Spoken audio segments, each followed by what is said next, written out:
Well, hi there, folks. This is Steven. This is the Arctic Hope Igloo, and you are tuning in to our fourth Hope Experience podcast, and I'm so happy that you're here. Look, I have a phenomenal guest today. His name is Braden Scharfenberg, close friend of mine. You're really in for a great treat. We talked about a lot of the travel we had last year. Since February of 2018 till now, we've traveled to 24 of the 26 Nunavut communities talking about hope, sharing our own personal stories of how we've overcome some pretty challenging things. And you're really in for a great treat. But I just want to give a quick little shout out for what Braden has going on in his life. Braden is a musician, phenomenal musician. He's got a couple albums out right now. If you went on Apple Music or Google Music, you look up Braden Scharfenberg, you'll find a couple of his albums. But coming up in this next little while, I believe in the summer, Braden's going to have an album coming out with Tehillah Music. You can keep all of that info close to your ears at Braden Scharfenberg. You can look him up on Instagram or go to bradenscharfenberg.com. He's got a single out right now on an album with Jay Thomas and Chris Toffelum. That album is called Together. Look, he's one of my friends, and I'm so happy to promote different things that he's got going in his life. Without further ado, tune into the podcast.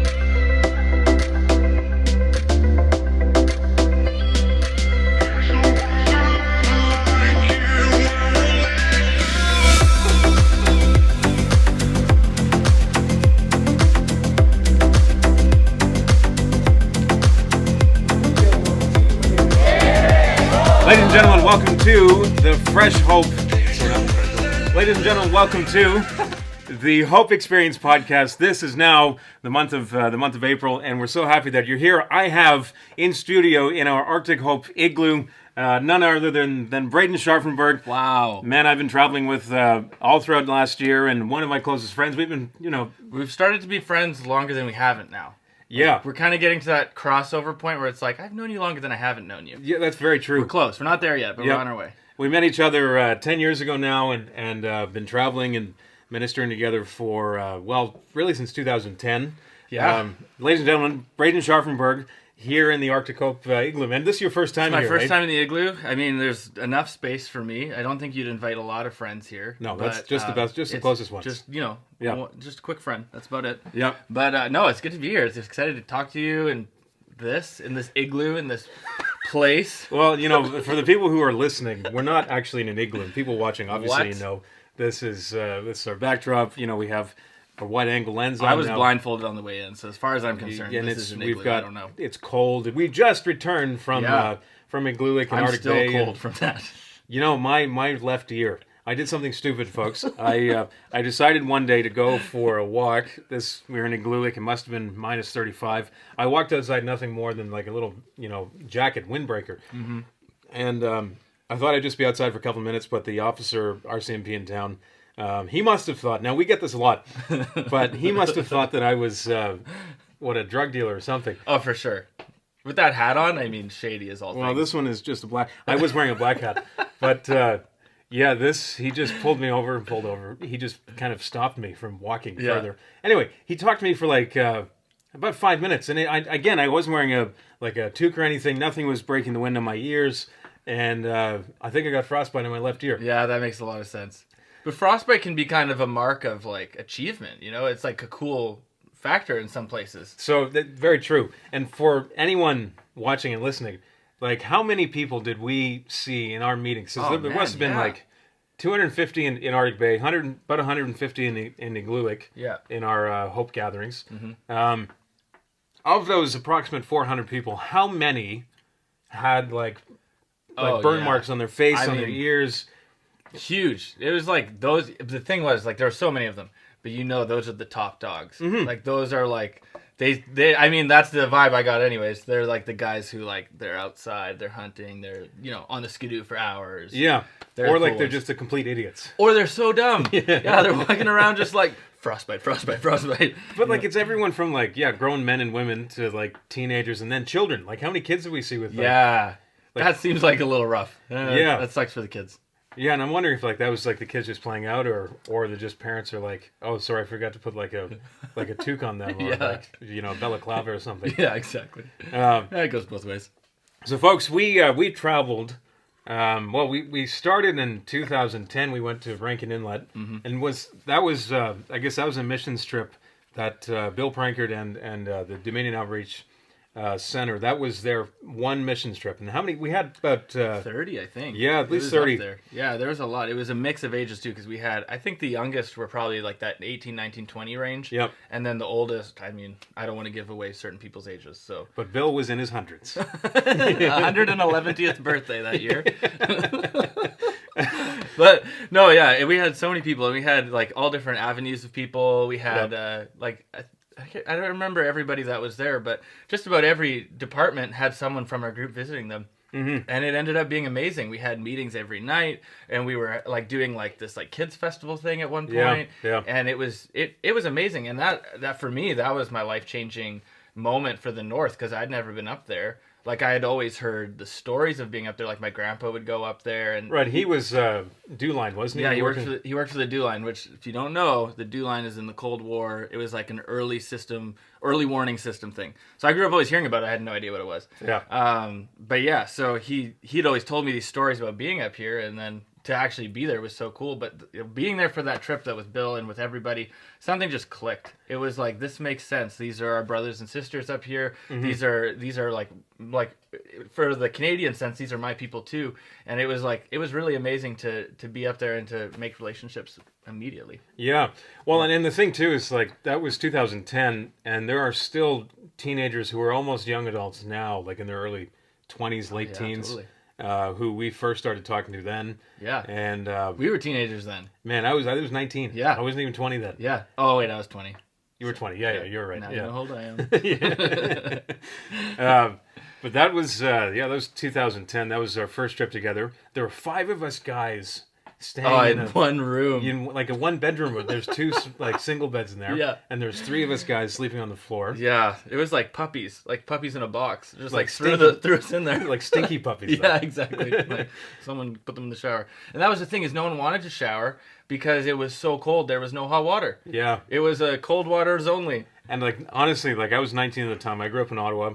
That was the first time I'd ever been in a building where there was no water in the toilets. Yeah. Meaning, so like any tissues that you used, you had to put them in a bucket. That was my first experience with that too. Yeah, I remember like, oh, how long can I not go to the bathroom this week? Yeah. And I thought like, I'll just wait till I go back south. I think everybody was holding out in that way and holding out in the shower way. It was like, no, you're gonna have to give in, guys. Yeah, like, it's coming. Yeah, that was a strange one. But then like, so 30, we're in the I guess a Bible school, a building that was owned by I think Kay Gordon, who is Glad Tidings out of Vancouver. She built that in the 70s or 80s or something. Yeah. And she uh, was there. Yeah, she was there during that week. I remember she told us to shut up. We were too loud or something.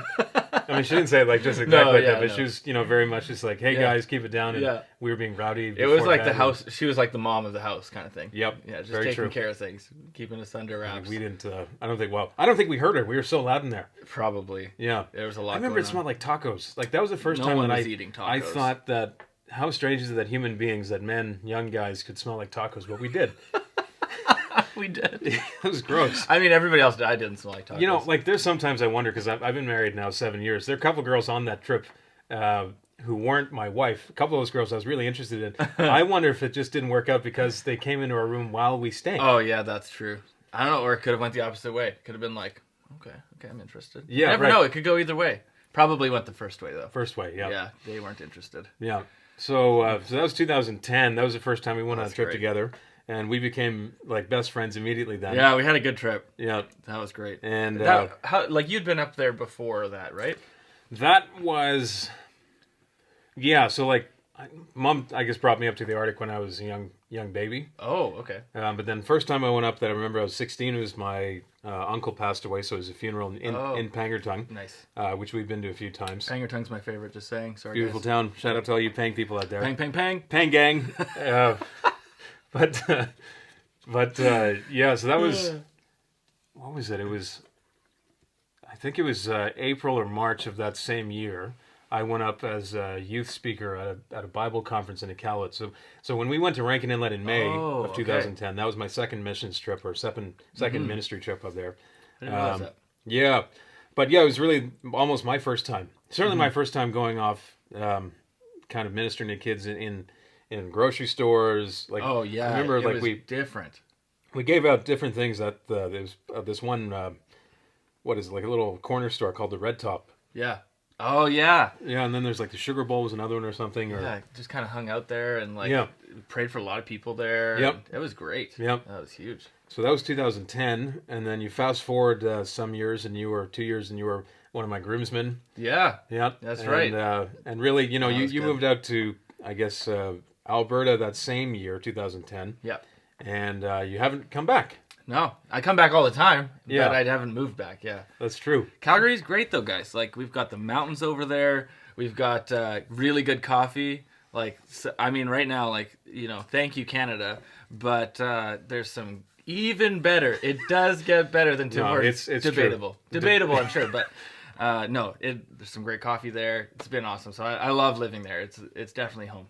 Yeah, and you know, like there are a lot of flights that fly out of Edmonton to the Arctic, to Nunavut, I mean. Yep. So yeah, this year you'd come to Ottawa. We would go to Winnipeg to fly up. Yeah. And then yeah, definitely some times where I came out to Alberta. It's been a crazy year of travel. Like we started going through Ottawa, going up. It was like we did Iqaluit right away, and I think Kimmeroot was on that first Yeah. trip, and Cape Dorset. Cape Dorset. And then we kind of stayed on the Baffin side at first, which was awesome. And then we moved to the total opposite. We went to the west side, Yeah. and we would go up through Edmonton, Yellowknife into like Cambridge Bay.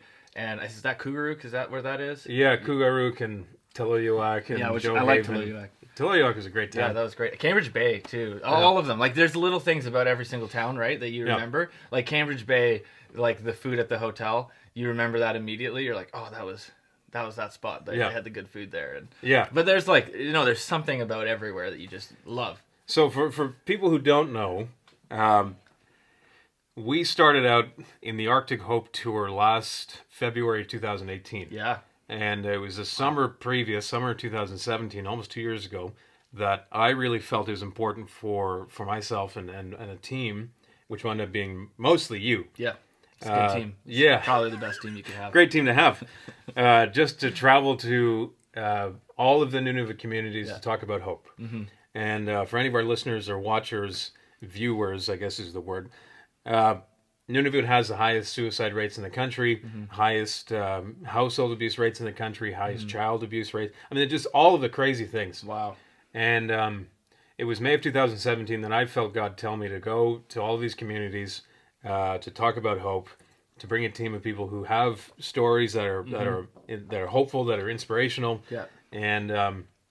And so we started that in February 2018. Yeah. And that sounds like something God would say. Yeah. You know, like, even just like right there, like God would 100%. say, hey, go there, because God cares so much about the people up there. Mm-hmm. He's interested, he's involved. There are amazing things happening, but there could be more. Yeah. You know, there's always room to grow. There's always room for like God to just break in and heal people's lives and do just these amazing things. So like, of course God would say that. Yeah, and it's very much, you know, like the entire population of Nunavut is under like 35,000 people. Wow.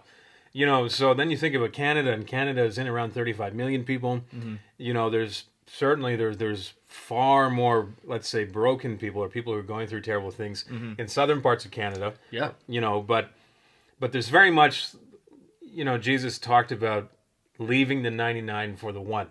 Yep. And I think so much of that was last year. Yeah. And, you know, from February of 2018 to basically March of this year, 2019, we've traveled to 24 of the 26 Nunavut communities. Yeah.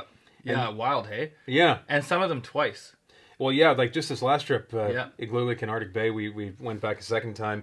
We'll talk about that, I'm sure, at some point. But, yeah, you know, it's wild. Like, you think about how expensive it is, you know, and then the cost and the challenges. Wow. You know, and Yeah, for those of you who don't know, like a lot of you listening, you probably are from Nunavut, or you've been around what we've talked about, or what Steve's talked about before. But for those of you who don't know, flights can be so crazy. Like, I've traveled to Asia and in Europe and little places like that here and there. Not a lot, but some. And my flights were kind of pricey sometimes. Like, I went to Israel the one time, and my flights were probably close to $2,000 the one time. Yeah. It was just a lot of money. Yeah. That's not a lot of money. I didn't know that. Like, Right. traveling this last trip, if we didn't have this discount that we have from First To Air, Arctic Bay and Igloo community. yeah, it would have been like near 20 grand a person. Yeah. Like, what? Like, how does anybody do that? I don't understand. Like, and we are doing this because people are giving money to help us get there, because there's no way we could afford to do that otherwise. No, I mean, we're not millionaires. No. I'd love to be. Yeah, not yet. Yeah, we'll see how that goes.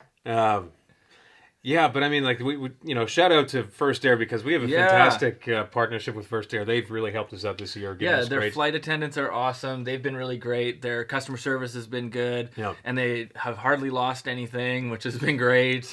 Can't say the same for Air Canada, just saying. But no, it's been really good. We've had really good experience with them so far. Yeah, and then they've really kind of got behind what we're doing, and I mean, like, easily the trips would have been, like, all of last year would have been 4 or 5 times more expensive than it wound up being if we were paying full fare. Man.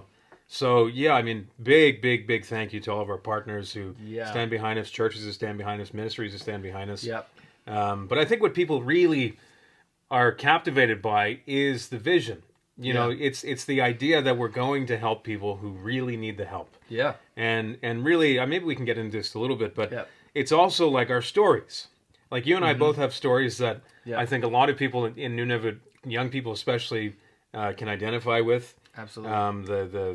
The experiences, the trauma, all of that. But really, the hope aspect of it. And this is what we've been traveling, telling high school students, giving high school presentations, meeting in churches, meeting community centers. Basically, any room that'll say, yeah, come on in. Yeah, exactly. That's pretty much it. And we just talk about hope, and very much so, like, our hope is kind of discovered in God, but ultimately it's our story that we know this is possible to come through these things. Absolutely, yeah. If I didn't have God in several points of my life, but as a teenager specifically, if I didn't have, first of all, a starting point, like that relationship with God at all, like, because I didn't know much. You're dumb when you're 14. No offense to everyone who's 14. You know, a lot, but sure. all 14-year-olds like, are dumb. You don't know Let's anything get that yet. straight. And, yeah, exactly. Like, and I'm not even 30 yet. I'm turning 30 soon. Yeah. I don't know anything. You know, like 4 years before they were 14, they were 10. Yeah. Like, we don't know anything at that age. Exactly. Yeah. You're a Disney Channel kid at that point. And that's great. But anyway, so if I had a nice starting point in that way, because my parents were Christians, and so I had, heard stories always growing up, and I had a relationship with God to some extent. But I remember I got baptized when I was 14, actually. And for me, that I was going through some of the worst things in my life. I was going through depression and even suicidal thoughts, and just trying to manage all these feelings and emotions and all these things that are going on inside. And I remember I got baptized, and I really committed my heart to God, and it was really a big deal for me. And at that point, that's when everything started changing. And it wasn't, like, I do think there is power in baptism, first of all, which is a strange thing, because it's not something people major on, but it was a turning point for me. So that was amazing. But that was also when I was going through, like I said, the darkest times of my life. And that relationship that I really kicked into high gear with God is what got me through that time. Crazy. And knowing that there was a light that was greater than the darkness that I was feeling, and then also starting to experience that light and getting into music and all of that was a big part of it. Because that's got to be a big part of it, isn't it? Like, knowing that in the most darkest moments, that there is some form of light at the end of the tunnel. Yeah. Because like so many of the kids that we've got talking to, and over the last year, 24 communities, it's in the hundreds of kids that we've come across who've told us that they're hopeless. They feel hopelessness. Yeah. And really what that translates to is feeling like there are zero options. Yes, exactly. And that spirals Yeah, really like, deep. quick, I'm sure. Yep. Yeah, it doesn't take long. And that's the thing is, like, as you start to spiral in that way, as it gets darker, it just wraps you up, and you need someone to come and pull you out of that. Right. And, and that, I think, is a lot of what we're doing a lot of the time, is pulling people out of that spiral and saying, whoa, hold on, there's actually hope. Things can change. That's not true. That is actually a lie. And that's a big thing that people need to realize, is in that hopeless place when everything is going dark and it's getting hard and you're not sure if you can keep going on. Yeah. You're living in a lie. Like, that's actually not true. You can keep going on. You can move forward. And like, I know there's people listening, even as I'm saying that, like, you can, like, you're not stuck in that. As much as you feel stuck, and maybe you are stuck, and that's true right now, it doesn't have to be true is the point. Yeah. Hope is what's true. Yeah. You know, that's the ultimate truth. You know, and Braden, like you said it so well, is that so much of what we did last year was just, like, it's a very simple message to talk about. Hope is kind of ambiguous. Yeah. You know, there's not much of a framework for it, but for people who need to hear that there is a way out, Yeah. like, holy cow, that is so powerful. Yeah. You know? Yeah, exactly. And that's really where, you know, I knew that we were on a mission from the Almighty himself. Mm-hmm. You know, was just to talk about something so simple Yeah. to people who, I mean, statistically, in Canada, people who need hope the most. Mm-hmm. You know, you're talking about the highest suicide rates in the country. You're talking about, what, the lowest employment rates, right? The highest, all of the things that damage a human being, damage a child. Yeah. These are the very people that we felt God tell us to go to. And at the same time, they're going through the most, but Yeah. these are also, by definition, some of the strongest people in Canada. It's so true, man. Like we're dealing with the hardest things, but these are also people that for years and years and years lived on the land, like, survived in what we both just got frostbite in, essentially, and like would have loved to run away from. Like, these are the strongest people in the world. At least some of the strongest people. Well, in the world, it's the most basic way to live as a human being. Yeah. Is just like your clothing is the skin off of animals' backs, and it's the warmest thing you can possibly wear. Yeah, yeah. And like, you stand over like a seal's breathing hole for hours and hours and hours and hours, just hoping to God himself that, like, a seal pops his head out and you're able to, like, it's the most basic form, like the most primitive way to live, and that's who my people have been. Yeah, you know, and they've done it well. They're very resilient. Yeah, you know, and you just looking at Inuit culture, like, you realize what you actually need to live. Mm-hmm. Like, you don't need all of the glam, you don't need the vehicles, you don't need phone service. Don't need phone service. Yeah, you don't need a new MacBook. No. Although I want both of those things. Yeah, absolutely. But yeah, no, you don't. You know, it's amazing. It takes everything back. So, but my point in all that was that these people who are going through these insane things that they do need this message. They do need what, like, you really felt to bring. Yeah.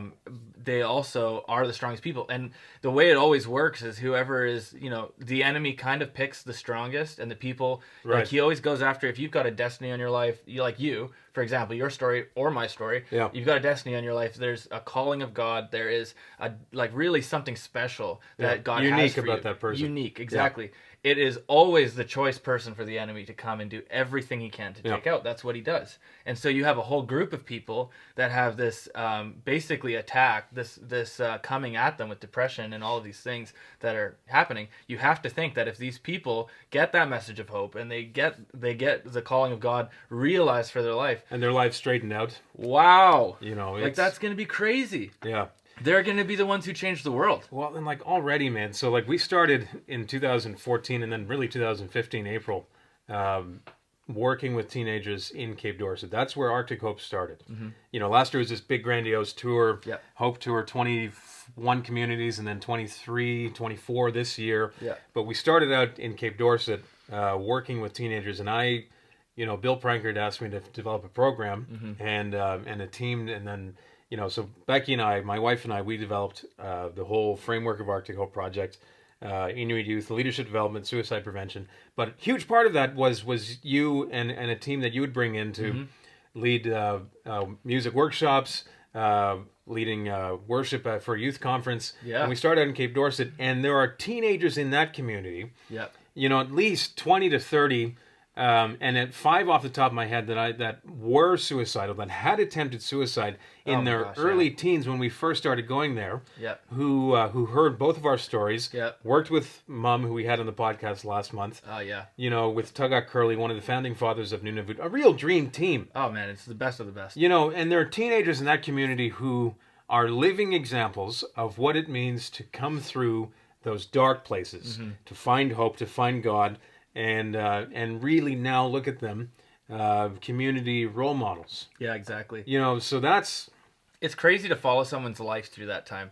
Like even there's some of them that I'm thinking of. I don't know if I should name them, so I won't. But you see them starting at that 13, 14, and now you're going off to college. And like these ones that we worked with, and not like this isn't like tooting my horn or your horn or anything. This is like just because when somebody realizes these truths we're talking about, their life changes. God gets involved and things open up. Yeah. And so yeah, like I'm thinking of some. They're the ones who went, to a southern university and are like they're going somewhere. They're doing some crazy things that they never. If we talked to them when they're 14, they couldn't have imagined that, because it's so big and crazy. But they're the ones that are they've got jobs.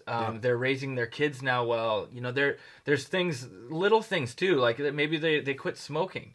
Something like that. It can be huge. It can be huge for them, whatever it is. Yeah. But like that shows the involvement over 4 years now. Yeah. 4 years. Yeah, 4 years really. And I mean, people often ask me like, how do you keep in contact? What's your follow-up look like? Right. Yeah. And it's very much just Facebook Messenger. Oh, absolutely. Like that's the way we've keep in contact with most of the kids up there. Mm-hmm. And you often hear people say that Facebook is a dying thing, that it's mainly older people, like in their 30s, 40s, 50s, 60s, 70s even, Bill Prankard, who We love you, Bill. We really do. who use Facebook, and then things like Instagram and Snapchat, these are things that more younger people are using. Yeah. In the Arctic, like in Nunavut, every single teenager is on Facebook. Yeah, absolutely. Most of these kids have multiple accounts. Oh. Like that's one thing I find What do they curious. do with the other accounts? Well, see, I think, like in my experience, the kids in Cape Dorset specifically who have multiple accounts, their previous were just hacked. Oh, okay. They might have clicked on a link, like a clickbaity link, and now they've got some. Like I had one time, I had this one lady, this one young girl message me, hey, such and such, click on the link. And I said, no. What are you doing? Like this is not what you're supposed to be doing. And she said, yeah, you can be employed by such and such company making $75,000 a year. I said, what? Like, I know you haven't even graduated high school yet. What are you talking about? And I said, how old are you?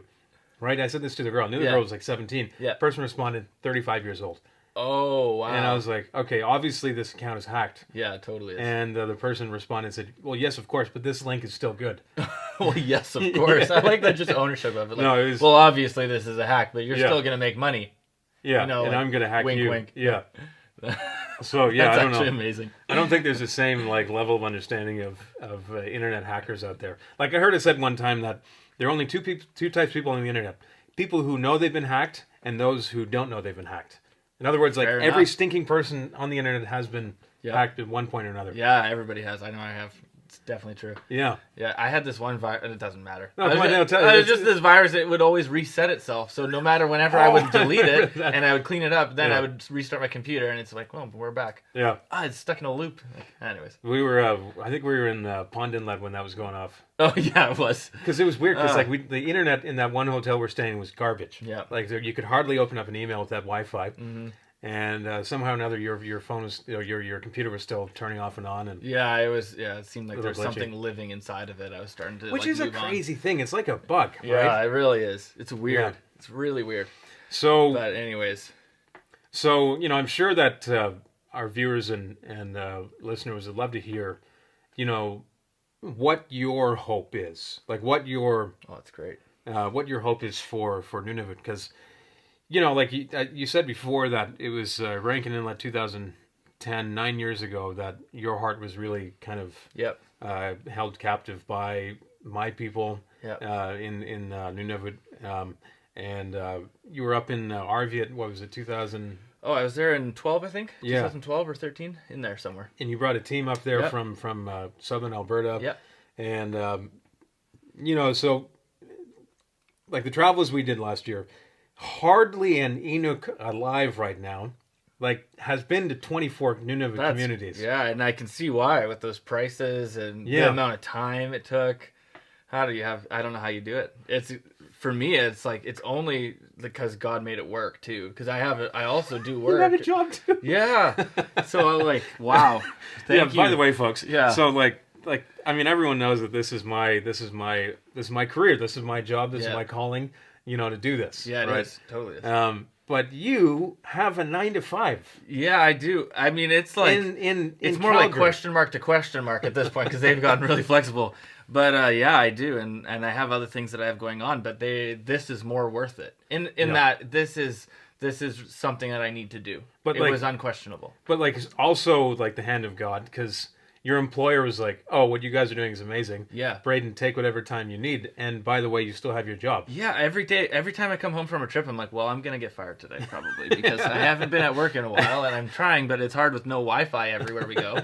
So I'm always thinking, and then every time I talk to them, I'm like, "Oh no, you're just doing great. Yeah, we'll keep going on this." I'm like what happened awesome. Just 2 days ago? Like you got a phone call. Yeah, 2 days ago they called me. And I'm thinking, and they said like, this isn't really working so well because I'm not in the office very often because I'm here. We just got back from Igloolik and Arctic Bay. Yeah, which was so important, and it was very last minute. So I called them the day before we left and seen if I could go, and they were like, "Well, I guess." And no, they were actually really good with it. Like, "Yeah, we can make it work." And so they called after, like, "Are you in the office?" I'm like, "Well, no, I'm here, and I'm in the igloo." And they changed my job so I don't have to go into the office anymore, so I can work from home almost completely. So they just keep doing things. It's like, honestly, if it wasn't God, it wouldn't happen right now. Yeah, it's. I mean, there's just so many things about last year that the only thing that really is evident is God. Oh, like man. Right from you being able to travel to 21 Nunavut communities. Yeah. Like my wife Becky calculated that I was gone 92 days last year, which also means that you were gone in the neighborhood of 92 days. Yeah, I was definitely gone that long because I always stay over in Ottawa a couple extra days, and then I traveled a few times to the States and to the UK. And I think I was not home very often. No, man, you might have been home like 2 and 3 days of the year. Yeah, that's what it felt like. Yeah. But anyways, yeah, no, this is just something special. I'd have to say honestly that a big part of why I felt so connected, like right off the folks need to understand that there are tapes in this igloo right now. It's our studio from the river. Yeah, like there are like actual like tape recordings, like VHS tapes of that program. Reels of film in here. And like there are DVDs in here, CDs. Yeah. Like most of Bill Franken's product is CDs. I mean, a lot of books. Yeah. But CDs and DVDs. Yeah. And like those are becoming antiquated. Like it's hard to really sell that. Yeah. What do you do with them now? I don't think we have a CD player in my house. In fact, we don't even have cable. We just have Wi-Fi. Same. And like internet subscriptions. Yeah. So yeah, it's really things have changed quick. Yeah. Well, that's one good thing because there's not good enough Wi-Fi up north yet. So we can bring DVDs and CDs up there still. That's true. So we got some time. We've got at least 5 more years. Yeah. Yeah. But anyways, so your hope, like what's your hope for Inuit living in Nunavut? Oh man, yeah. My hope is from my own experience, from the things that I went through, from the things that I saw happen in my life, but then also in the lives of friends of mine, because it's not like I've had the sheltered perfect life with sheltered perfect friends. People have gone through real things. I've had people who have tried to kill themselves several times, and I lost a relative to suicide when I was younger, and just people go through things, and that's part of life. You do go through things because we live in a world that's not perfect. And so my hope for the North and my hope for Nunavut as I get to travel and meet people is just to bring that reminder of resiliency. Yeah. Like that they are strong, they are powerful in Jesus. They have the strength to overcome anything. And that sounds cliche and small, but if you actually realize that that's true, it changes everything. Yeah. And so for me, that is really what I hope to bring. And then as far as worship goes, I know like in the 70s, a lot of people went up to the North. A few people went up to the North. Right. There's never been a lot of people. That's probably never true. No, man. Bill always says that if it was easy, it would have been done before. Exactly. Yeah. And so there just hasn't been, worship going on up there from a modern perspective. There hasn't been a new flow, a new life. It's a lot of the same songs, and they're good songs. Obviously, a lot of them are great songs. I sing some of them sometimes, but that's all good and fine. But I feel like there's something new that God wants to do in the churches as well as in like just the day to day in the communities. And so I feel like I bring a lot of that freshness, and I'm hoping to inject some of that as well. Well, there's a big there's a huge disconnect between like Inuit in their even in their 40s. And young teenage Inuit. Yeah, it changed so fast. Major disconnect. Yeah. Yep. And like that's, I think it's hard for even me being an Inuk from the South, but for anyone watching or listening, like, it is so hard to describe in words that do justice. That 60 years ago, like we had Mom on the podcast last month, she talked about remembering being born on the land. The first five of her She remembers being born. She remembers being born back then in the 60s. 6 years ago, we had memory for that. It's all that's gone now. amazing because there was no Wi-Fi and TV. Well, Wi-Fi and TV is your what. brain. Yeah, exactly. The moment TV came in, everyone forgot how they were born. Yeah. But Mom remembers the first 5 years of her life living off the land, and then she remembers RCMP coming and RCMP like bulldozing her summer, like the family summer camps. Oh my gosh, that's insane. And then she remembers being like taken and put into Pangertung and then being told never to go back. And then she remembers the dogs, like huskies, hundreds of huskies being shot by the RCMP. Oh, man. These are all memories that Mom has, and she's 60 years old. Wow. So it's so hard for people to appreciate, like, the dramatic change from that lifestyle to right now. In one generation.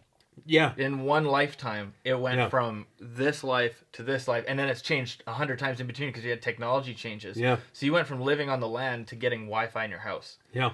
And like having a store you buy food at. Like, that is huge. There's not I don't know if there's a culture that exists that's moved that quickly. Like apparently Inuit culture is the fastest changing or fastest deteriorating culture known to mankind. Wow. There's been lots of cultures that have had like they've been colonized, they've gone through some pretty traumatic and awful changes, but Inuit apparently in the speed in which it's happened is the fastest. Wow. Even like First Nation Métis peoples in Canada, like there was contact and by contact I mean bad contact 200 years ago. Yeah, right. Where Inuit it was in and around 100 years ago, and then massive change in the late early 60s. Wow, hey. So huge change. Yeah, very quick. So like it's very much so like I think there's an enormous gap between teenagers now in the Arctic and parents. Yeah, and we see that really quickly. Like the difference of going, we started, a lot of people said, well, you guys, you're Christians, so you should go to the churches. Mm-hmm. And that makes sense if who are you trying to reach, right? And we really wanted to reach young people because no one is seemingly reaching young people. We care, like, we're not the youngest of people, but we're younger. Still in our 20s, late 20s, but still in our 20s. Yeah, and the point is we still are connected. And we're stupid. And we're dumb enough to have some fun. And that's true. But anyways, the point is that we could have went to the churches, but there's and this isn't a shot, but there's just not a lot of young people in churches. There's we could probably count in like the 24 communities we've gone to. We could probably count on both hands how many young people. I mean, by young people, I mean their teenage years. They're at least from there. Like let's say like 8 to 20. Yeah, because kids really don't count because people, parents bring they their kind of kids. make them come. Yeah, but then even like 15, 16, 17, 8, like up to 20, like you could probably count them on two hands. It's rare. And, for some places there's good reason, and I get that. Yeah. There's a reason you don't want to go to church. It hasn't been good for you. I understand that. You understand that better absolutely. than anybody.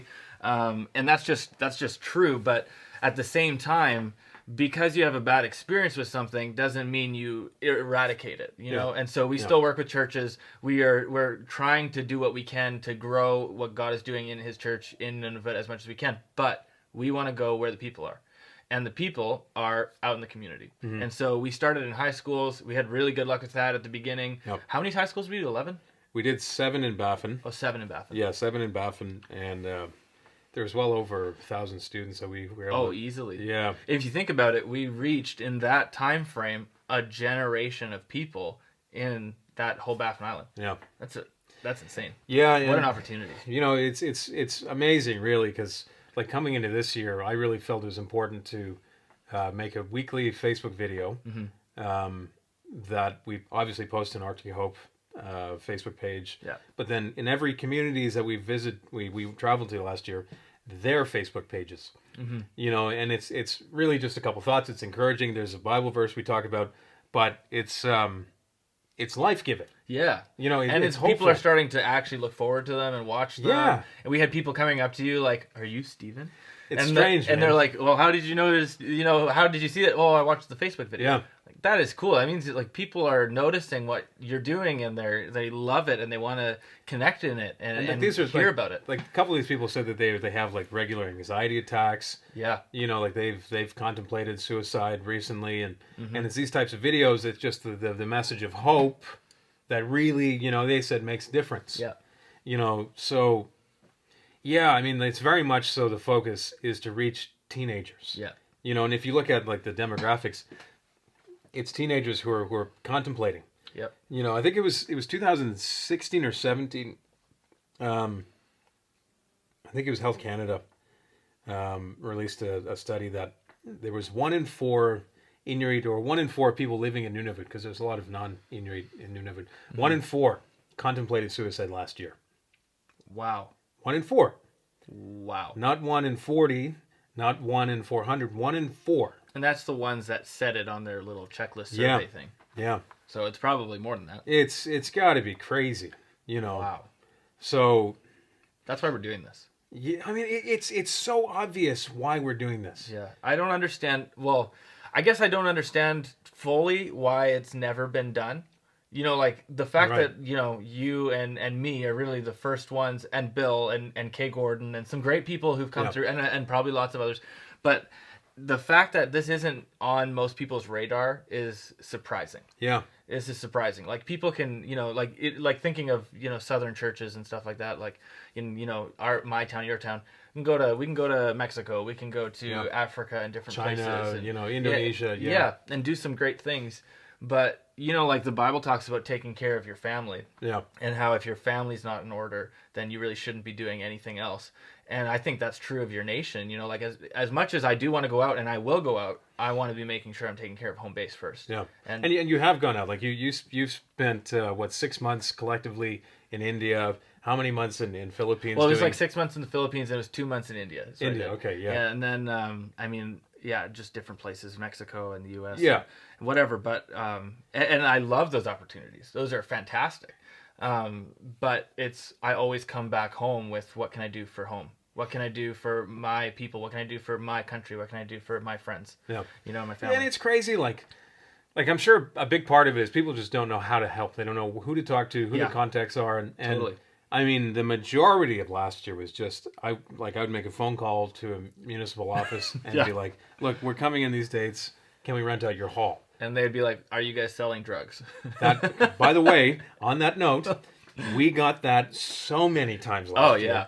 Like, Absolutely. number one, people always thought that I was First Nation. Yeah, you're not then- Inuit. No, yeah, exactly. And I even had family of mine tell me, like, no, you're not Inuit. Like, we're cousins. Yeah. Like, come on. Like, there was one video that one dude said that I was this famous drummer, First Nation drummer. Yeah, drummer, singer, whatever. It was in Kugaruk, at the airport. Laying low. He said, yeah, we're laying low. Like, we're running away from the crowds of people down in the south. Well, we definitely were far from the crowds. But yeah, so number one, people always thought that I was First Nation. And number two, people always thought that you and I were drug dealers and bootleggers. Yeah, absolutely. And every then- time. And we've seen the real drug dealers and bootleggers. Obviously, we never do that. Like, that's crazy. No. But we've seen in the airport in Winnipeg going up to That was Rankin. Montreal. Yeah, sorry, Montreal going up to Sunny Kilowatt. Sunny Kilowatt. That's what it was. We saw kilos. Like, I don't know if it's kilos, but we saw a lot of cocaine, and then like a lot of Booze. illegal booze. Yeah. And it was just like, whoa, this is happening. Yeah. And that's more reason why we're going too. Like, you see Well, this stuff yeah. and it's real. Yeah. It's not just a pretend thing. Like, people are genuinely going through addictions up there because they're trying to cover up this pain that it's excruciating. Well, and like, so the majority of people you would think who are able to buy drugs and alcohol are adults. Because certainly I don't think kids are buying booze. And by kids, I mean like under 12, you Right. know. So, yeah, there was a story, like when I was working at the Mummiesopvik Healing Center, Inuit Specific Trauma and Addictions Treatment Center, there was one story, this is 2011, of a 6-year-old boy in Igloo, the community that we just came from. Yeah.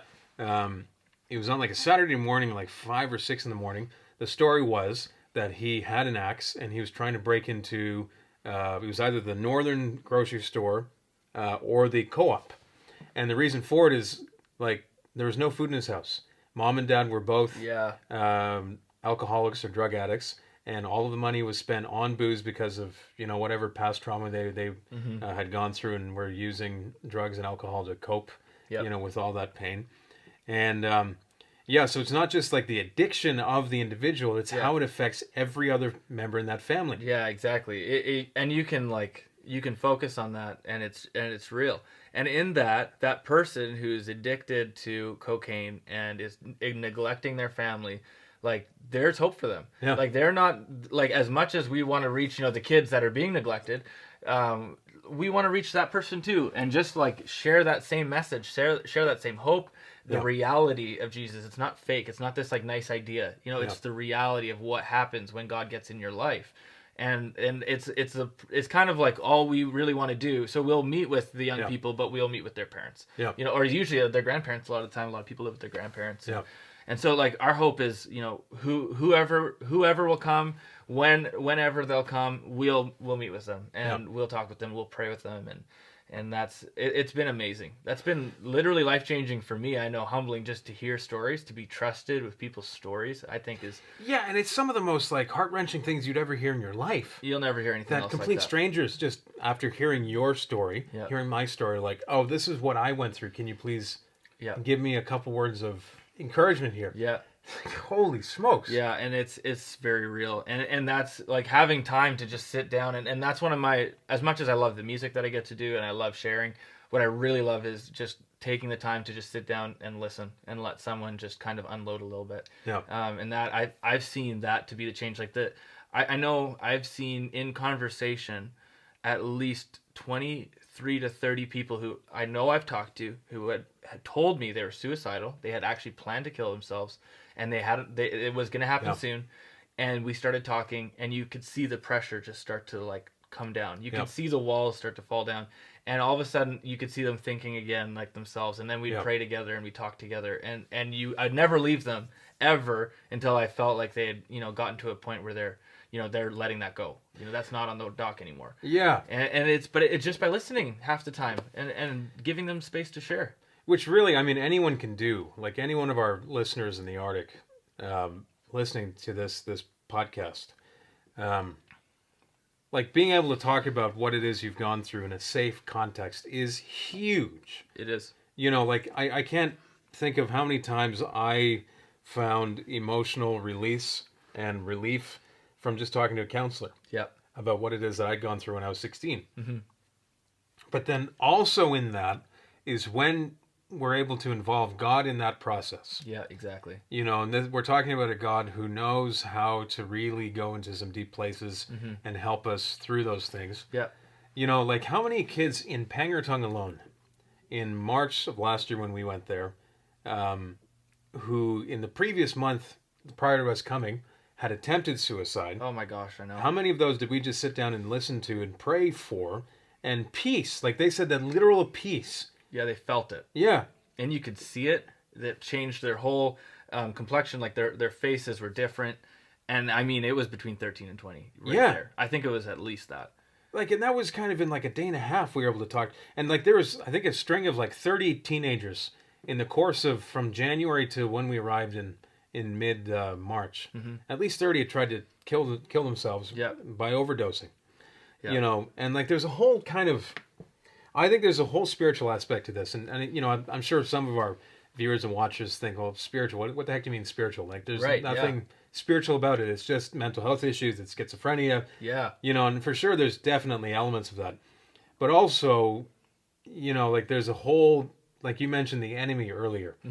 And this is where like where the Bible really kicks in, is Jesus beautifully outlined this whole thing in John chapter 10 verse 10. Yeah.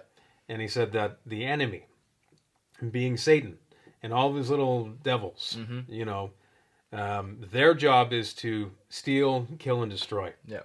And kind of it paints a beautiful picture there, like anything that is robbing you of your life, that is either stealing, killing, or destroying your life, family life, whatever it is. Yeah. The likelihood is that that's probably Satan. Yeah. Or some form of disorder in your life. Yeah. But then Jesus said that he came to give life and give it abundantly. you know. And so that's where this whole thing really takes a whole different dimension, is when we're able to introduce God and the life-giving essence, let's say, that God gives. Yeah. That's where some of these teenagers, like, they turn a coin real fast. Yeah. It's like, you know, the term supernatural. Like, Yeah. it's like God takes the natural thing that you do and makes it super. He Yeah. makes it extreme. And that is what's happening in that moment where, like, you had counseling, I've had counseling, and you deal with your things. But when God is involved in your counseling, even, things don't necessarily take 7 years. They take 7 weeks sometimes. You know, he can take things and really make them amazingly powerful really quick. And what we're finding is, I truly believe this, that when there's an extreme need, God will bring an extreme response. Yeah. That's what he does, because he knows we're only there for a short amount of time, and maybe somebody else isn't coming for a long time, or maybe they don't have opportunity to meet with that person or whatever, or other people in their communities. He will use that moment so powerfully. Yeah. And we've seen that. And I think, like, in Pang, when we were there with those kids, like, we would have, you know, half an hour maybe, or an hour or 2 hours with them. And in that amount of time, the change and the growth and the things that can happen, Oh, it was amazing. it doesn't make any sense, because nothing really should be able to happen that quick. Yeah. But when God is like, hey, you need this so much that if you don't get it, you're probably not going to live, he's going to give it to you. Yeah. Because he's a good father. Like the Bible, like Yeah. he said, Jesus came to give life and life abundantly. Well, God says, I'm a father who only gives good gifts. And if you need that, he's going to give it to you, because that's what a good dad would do. If your dad knew that you weren't going to live if you didn't get something, he's going to give it to you. Mm-hmm. So, yeah, so we're finding, I mean, I'm finding that in those moments, it's like whatever the need is. And then even, like, you know, praying for people in the moment of, you know, maybe it's a financial need or maybe a health need or whatever. We're seeing things happen with that a lot. It's rare to go to a community and not see some kind of miracle happen. And it's because God knows what you need. Yeah. Well, it was like our first trip was in Kimmirut. Mm-hmm. You know, our first tour of Iqaluit, Kimmirut, and Cape Dorset. There was a man who literally stumbled into the Oh, he was drunk. yeah, He was the real Anglican drunk. church, and there was like, I mean, I think about 40 kids in there. I remember, like, the hairs in the back of my neck stood up when he walked in, because I mean, he just didn't look like he really, you know, was safe to be around kids. Yeah. If we're being completely honest. That's fair. And anyway, in that meeting, this guy started reacting to something that was going on in his arm. Yeah, he started screaming. Yeah, and honestly, because neither of us were preaching, and a different guy, we had Yeah. a third guy, Travis Holonia from Edmonton. He was preaching. He was talking to his teenagers about something that had happened in Africa, how God had healed a man with a broken arm in Africa. Yeah. And this guy, drunk guy, like 5 minutes after he walked in, he starts freaking out about his arm. Mm-hmm. And I talked to him afterwards, and he said that like God had healed his arm. Yeah. That while he was drunk, you know, a couple weeks prior, he slipped in the ice, broke his arm, Yeah. never went to the health center, just continued drinking, drank for like 2 weeks almost straight, you know, for that pain and whatever else he's dealing with. And God knew. And he fell again right before or something like that. It was he fell a second time. And then it was like really broken, because you fall on a broken thing, it gets more broken. Yeah. It's crazy. So, you know, you mentioned that God knows what we needs. Yep. And he gives us, you know, those things. And he got a new arm that day, man. Yeah, exactly. You know? And that's not the only time. Yeah. Like, that's happened mostly everywhere we've gone Yeah. at some point or another. Yeah. And not just an arm. Sometimes it's been heart conditions, or it's been knee pain, or it's been... Like one lady had a concussion, like Yeah. like a year before, and she was having major headaches every time she woke up, and then like a year of that. Yeah, and she's never had a concussion since we We prayed. Yeah. We prayed for her in Iqaluit in February 2018. It was the first thing we did. Almost every time we fly up to Baffin Island, she meets us at the We airport. see her everywhere we go. It's the joke now. It's like, oh, I wonder where she is, because she's always coming out of somewhere. And she tells us every time Yeah. that still no headaches. Yep. You know. It's amazing. So, yeah, I mean, I don't even know. Sometimes, like, I think about, like last year was such a crazy travel year, you know, and then 26 communities. Like, what are we supposed to do afterwards? That's great. You know, and I guess one thing is, yeah, we kind of keep our ears open to the Lord and kind of hearts open and see where God is moving next. But meantime, I mean, I think we continue working with some of these teenagers that we previously, you know, have invested in. Yeah. And specifically Cape Dorset and Pangertung. And like, I had this one lady, really well-intentioned lady, but she came up to me beginning of this year, And she said, Stephen, I really had a problem with what you guys are doing last year. She said, I appreciate it. She said, what you did was amazing, let's say. But she said, I have a real problem with it. And she said, you shouldn't have been talking about what you guys went through in community public meetings, in high schools. Yeah, those are her words. And I said, well, how do you mean? Okay. And she said, well, if you open up these wounds in kids' lives, maybe, that they're more inclined to take their lives or feel depressed or whatever afterwards. Oh, yeah, because they're not fully aware of the pain they've gone through. Sorry, that was really sarcastic. Well, you know what I mean? I'll tone that down. Like, I've kind of, I tried to hold back, like, the frustration, anger I had towards her in that moment.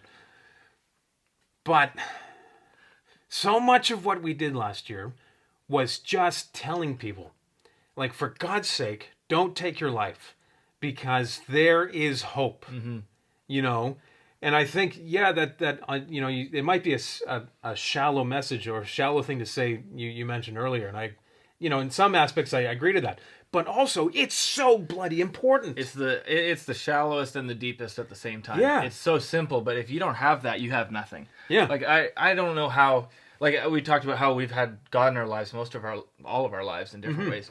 Well, how would I have known there was hope? I wouldn't have. So I can't even imagine going through now the things I've been through in my life with no hope. Yeah. There's no way I would have made it.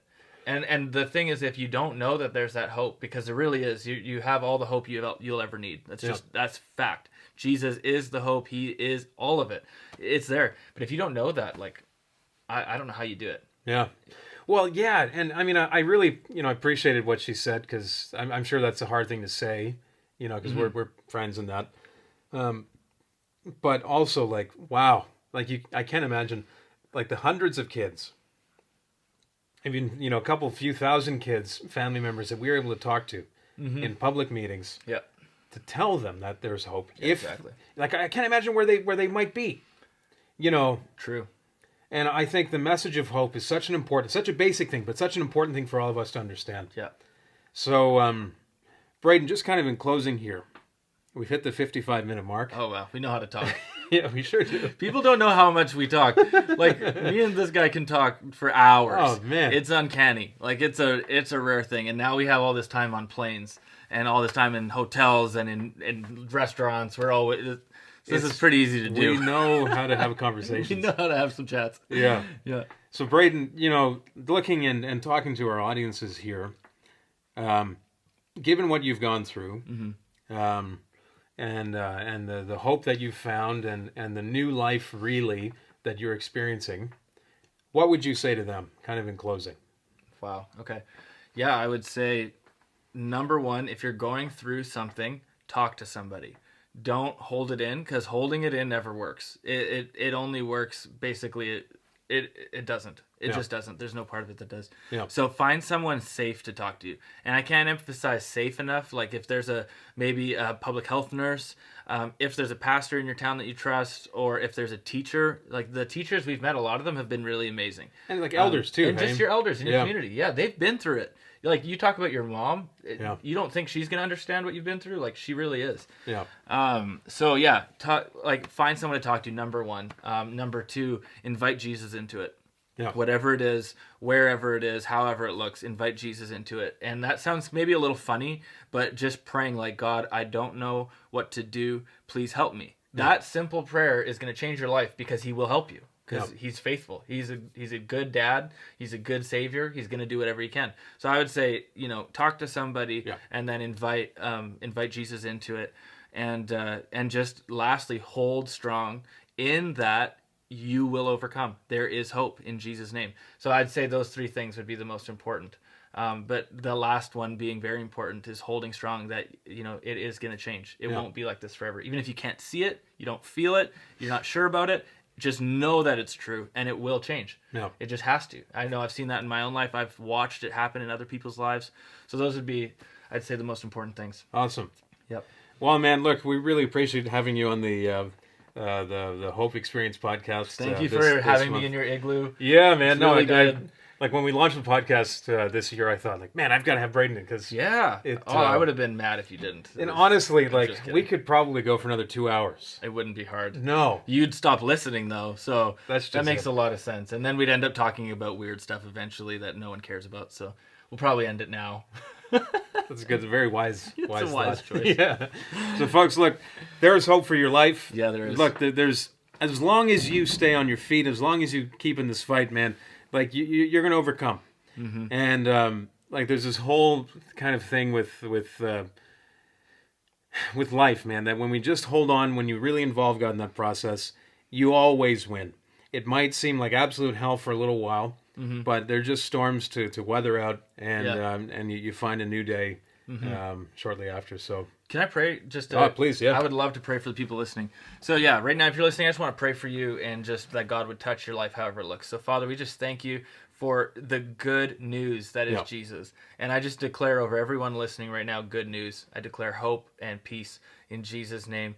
And Father, I just ask right now that whatever wrong things need to be made right, you would begin to do that, God. We just ask right now that you would begin to heal the brokenhearted, that you'd begin to make new the path that was broken, and give vision where there's hopelessness in Jesus' name. So, Father, just go and do what only you can do right now. And thank you in Jesus' name.